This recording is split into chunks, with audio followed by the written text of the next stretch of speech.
میں یہ سمجھتا ہوں کہ اس دھرنے کے شرکا اس اعتبار سے بھی مبارکباد کے مستحق ہیں کہ انہوں نے اپنے اس دھرنے کو پرامن رکھا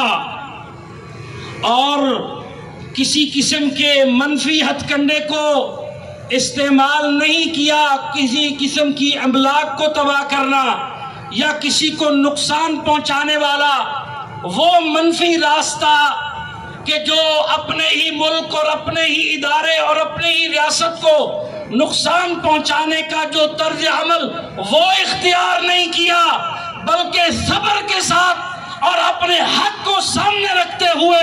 یہاں پر آئے، دھرنا دیا،